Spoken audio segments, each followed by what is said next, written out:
गुरुर्ब्रह्मा गुरुर्विष्णु गुरुर्देव महेश्वर गुरु साक्षात् परब्रह्म तस्मै श्री गुरुवे नमः। श्री राम राम राम सभी को। श्रीमद् भगवद गीता में 18वें अध्याय में भगवान ने बताया ब्राह्मण के स्वाभाविक कर्म, मन का निग्रह, यानी मन कहीं भी इधर उधर जाए, मनमानी करे तो उसको सही जगह लगाना, इंद्रियों का दमन, इंद्रियां भी मनमानी ना करने पाए, आस्तिक भाव रखना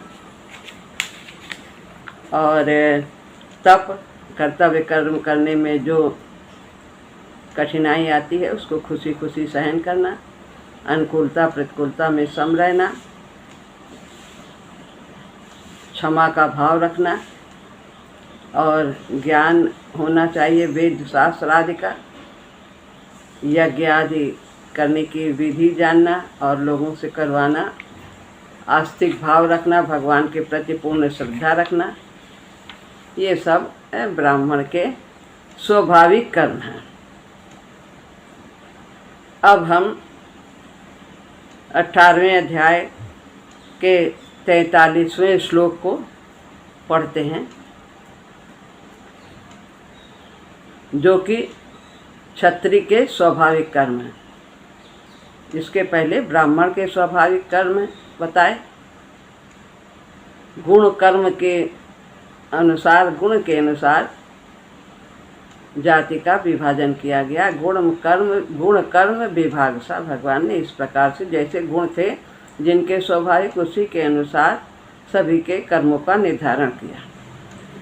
अब क्षत्रिय के स्वाभाविक कर्म हम देखते हैं।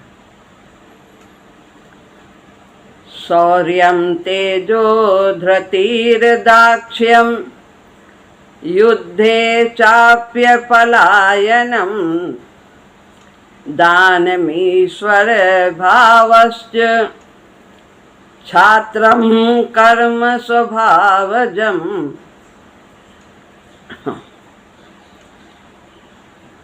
शौर्यम शूरवीरता, तेजो तेज, धृति यानी धैर्य, दाक्ष मन निपुण, किसमें निपुण, प्रजा के संचालन आदि में विशेष चतुरता होना, चतुरता रखना, निपुणता रखना, च यानी तथा, युद्ध में चाप्य पलायनम, चा माने और, अपलायनम पीठ न दिखाना, युद्ध से भागना नहीं, दानम दान करना, चा और ईश्वर भाव। ईश्वर भाव का क्या मतलब है कि जैसे प्रभु सारे संसार का संचालन करते हैं,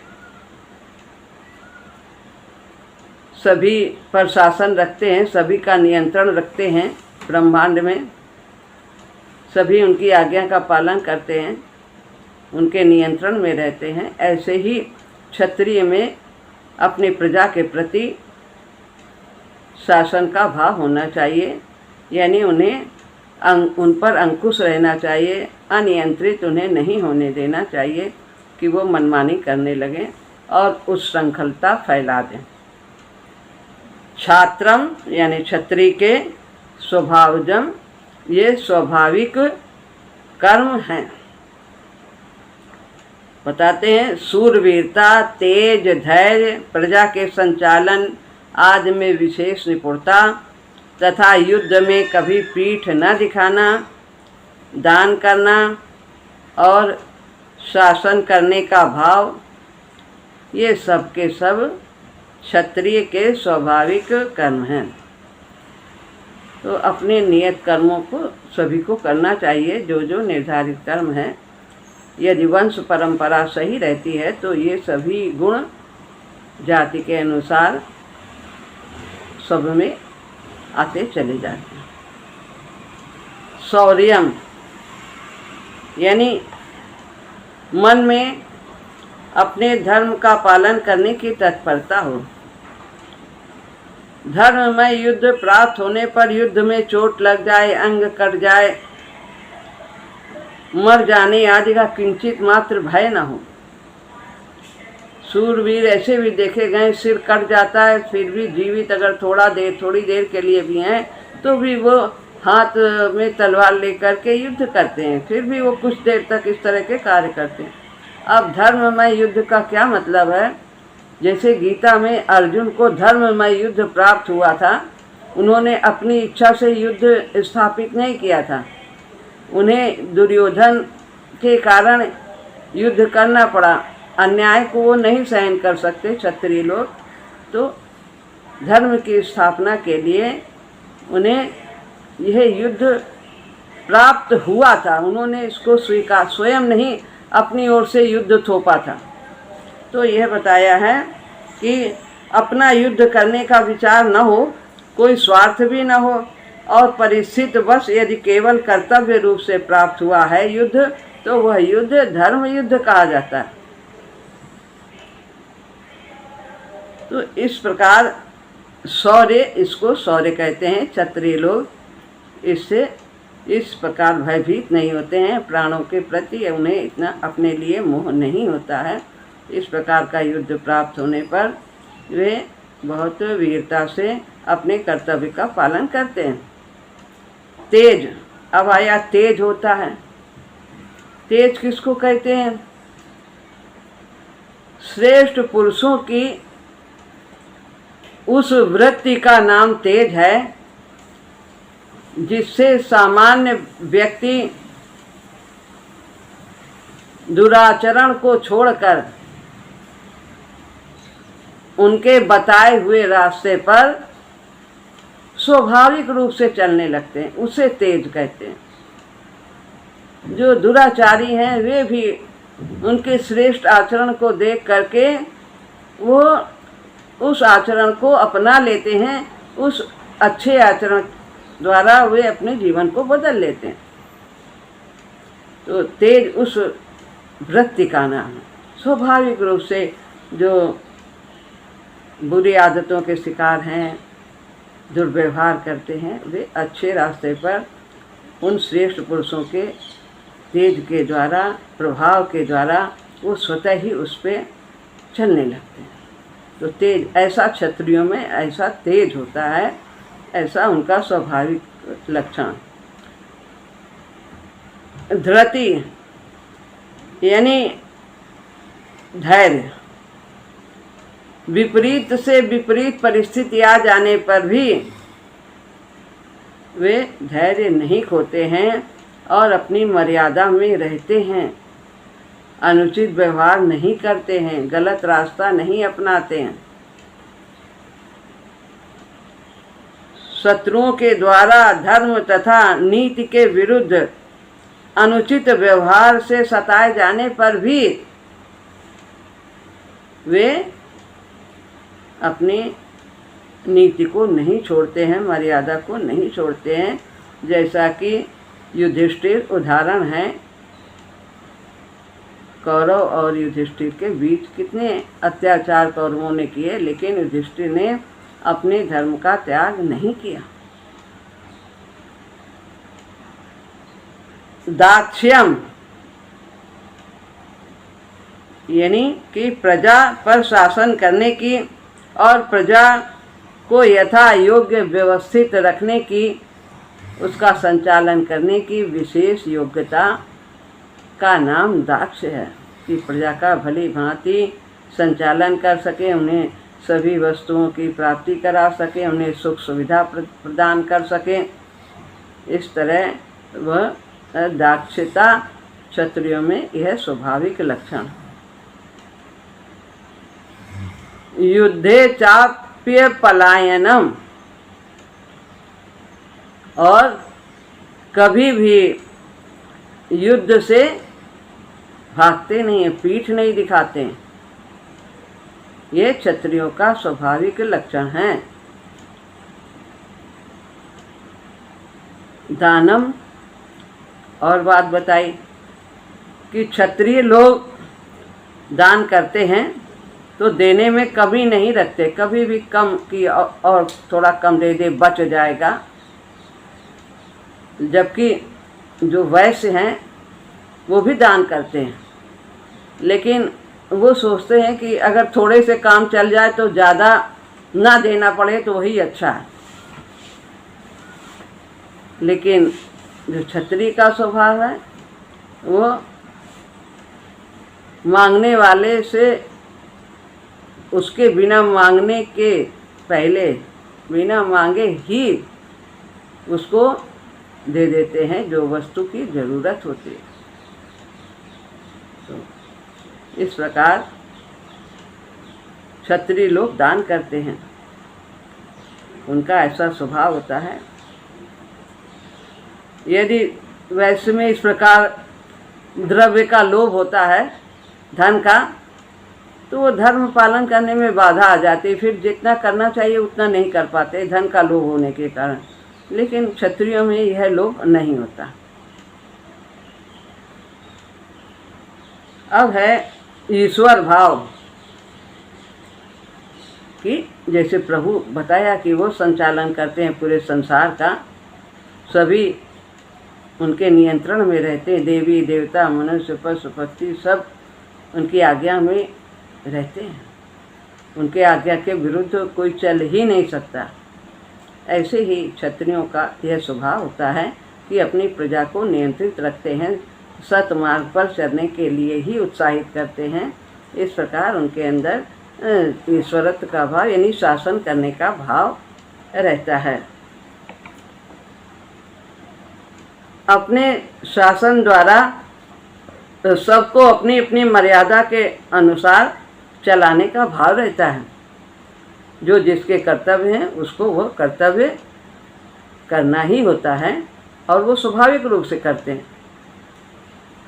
इस ईश्वर भाव में उन्हें अभिमान नहीं होता है क्षत्रियों में कि मैं भगवान हो गया, मैं तो सबसे बड़ा हो गया, मैं इतनी प्रजा का पालन करता हूँ, मेरे बराबर कौन है। जैसे राक्षसों में ये भाव हो जाता है, ऐसा जो क्षत्रिय जो उच्च स्तर के हैं, जो वास्तव में ऐसा स्वभाव है जिनका, तो वो शासन करते हुए भी वो अपने अंदर अहंकार नहीं आने देते, क्योंकि क्षत्रिय जाति में नम्रता और सरलता आदि गुण देखने में आते हैं। ऐसा उदाहरण देखा गया है। हमारे प्रभु ही ऐसे थे, वो क्षत्रिय थे, राम प्रभु, और उन्होंने अपनी पूरी मर्यादा के अनुसार अपने जीवन को बिताया।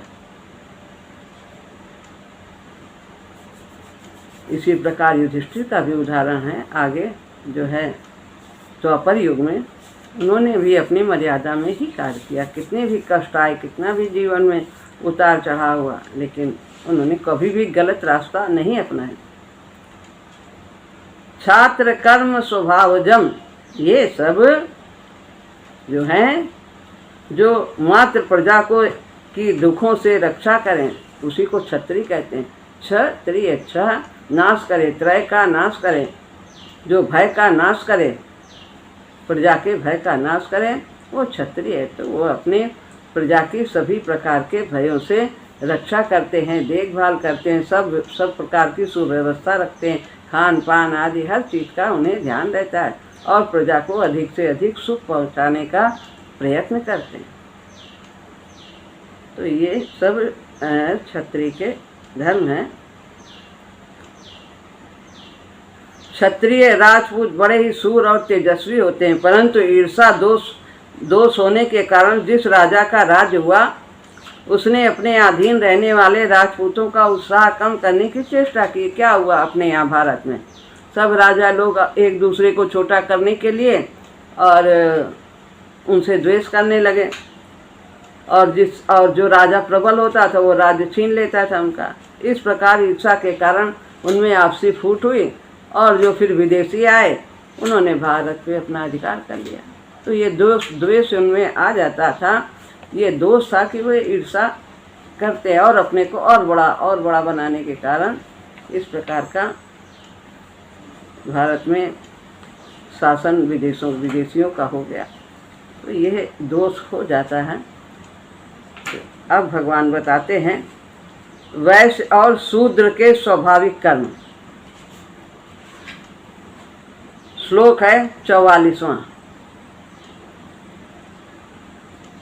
कृषि गौरक्ष्य वाणिज्यम वैश्य कर्म स्वभावजम परिचर्यात्मकं कर्म शूद्रस्यापि स्वभावजम।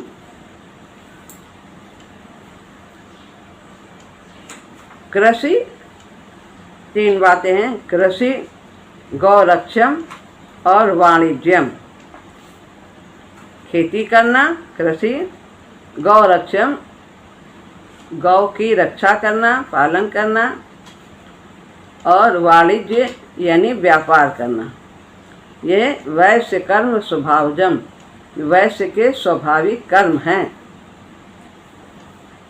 परिचर्यात्मकम कर्म, परिचर्या यानी कि सेवा का भाव। चारों वर्णों की सेवा करना यह शूद्र का स्वाभाविक कर्म है।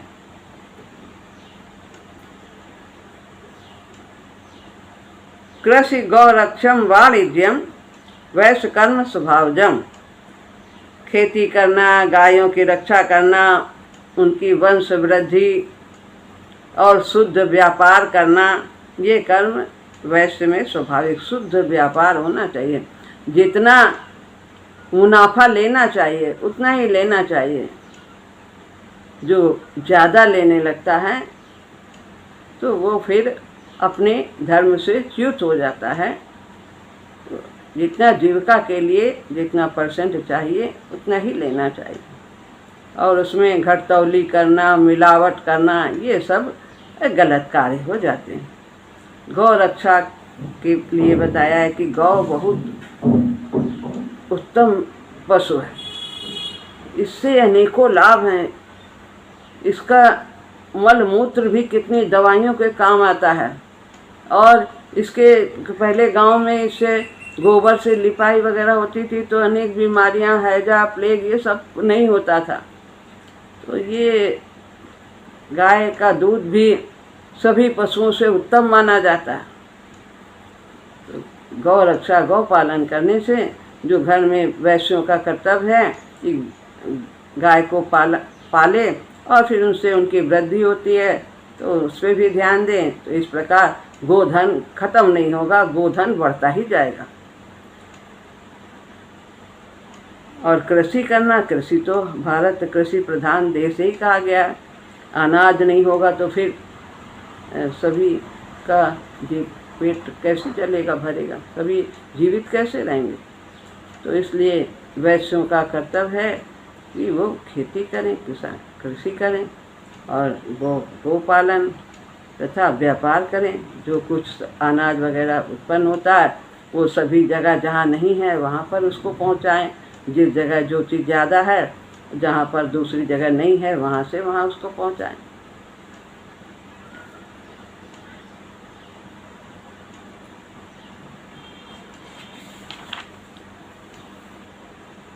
इस प्रकार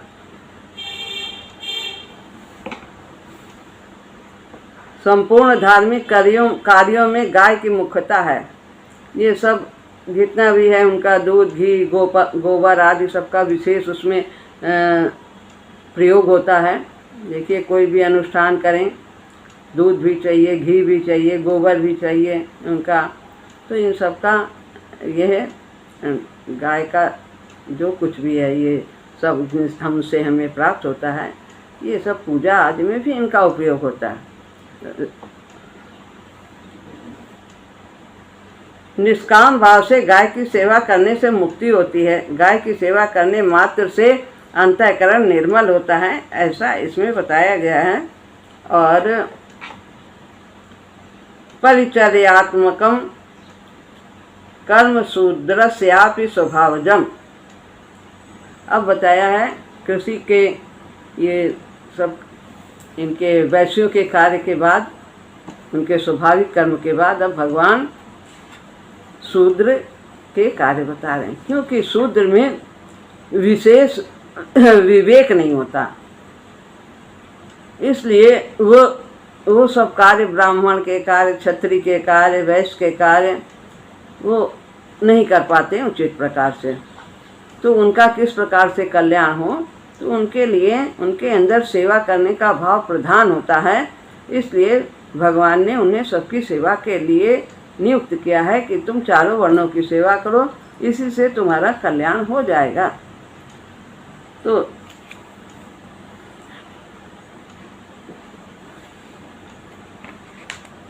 यह स्वाभाविक कर्म सबके बताए हैं भगवान ने। तो फिर भी भगवान कहते हैं कि कोई ज़रूरी नहीं है कि ब्राह्मण ही भगवान की पूजा कर सकते हैं। भगवान का भक्त चाहे किसी भी निम्न जाति का क्यों न हो, वह भक्तिहीन ब्राह्मण से श्रेष्ठ है। उसके अंदर यदि भक्ति है, ये वो चाहे चांडाल जाति का ही क्यों न हो, लेकिन जिसके पास हरि नाम है वो अपने आर्य कुल में श्रेष्ठ है, उसके पास सब कुछ है। तो यह बताया है वो कितना भी कैसा भी, कोई भी ये नहीं कि ब्राह्मण ही भगवान की प्राप्ति कर सकते हैं। यदि उसके अंदर भगवत भाव है, भगवान से प्रेम है और वो भगवान से युक्त है, भगवान का सुमिरन करता है, तो जो मर्यादा में से रहित हैं ब्राह्मण, जिनके अंदर भक्ति नहीं है, उनके अंदर उस तरह के आचरण नहीं है जो भगवान ने बताए हैं, तो वो किसी भी निम्न जाति का होते हुए भी वो ब्राह्मण से श्रेष्ठ माना गया है। ब्राह्मण को भगवान ने कहा विराट रूप में भगवान का मुख बताया है, और क्षत्रिय को हाथ तथा वैश्य को मध्य भाग तथा शूद्र को पैर बताया। ब्राह्मण को मुख कहने का तात्पर्य उनके पास ज्ञान का संग्रह है, इसलिए चारों वर्णों को पढ़ाना, अच्छी शिक्षा देना, उपदेश करना, ये सब मुख का काम होता है। इसलिए इस दृष्टि से ब्राह्मण ऊंचे माने गए। क्षत्रिय को हाथ बताया है, क्योंकि ये चारों वर्णों की शत्रुओं से रक्षा करते हैं, देखभाल करते हैं। हाथी सब काम करता है, कहीं कुछ तकलीफ हुई पहले हाथ पहुंच जाता है, हाथी बचाता। कोई आ रहा है ऐसे हाथ करके उसने रोक दिया, कोई कष्ट आया तो ये रक्षा करते हैं, इसलिए इन्हें इस प्रकार से हाथ के स्थान दिया। वैश्य को मध्य भाग कहा है, जैसे कि मध्य भाग पेट होता है, पेट में जो कुछ भी डालो अनाज वगैरह वो सब पूरे अंग को पहुंचा देता है, उसका रस बना करके सब उससे खून बनता है, सारे अंग पुष्ट होते हैं। तो इसी तरह वैश्य का भी कार्य है कि वो सारे लोगों को भोजन दे, कृषि करे, व्यापार करे, सबको खान पान के लिए सबका प्रबंध करे, इसलिए उन्हें पेट का भाग दिया। शूद्र पैर उनको बताया है, पैर इसलिए बताया है क्योंकि पैर जो है वो सारे शरीर के भार को संभालता है, सब कुछ उसी पैर के ऊपर ही वो शरीर खड़ा होता है। तो चरण बताने का तात्पर्य इसीलिए ऐसे ही सेवा के आधार पर चारों वर्ण चलते हैं और संसार की सुव्यवस्था होती है।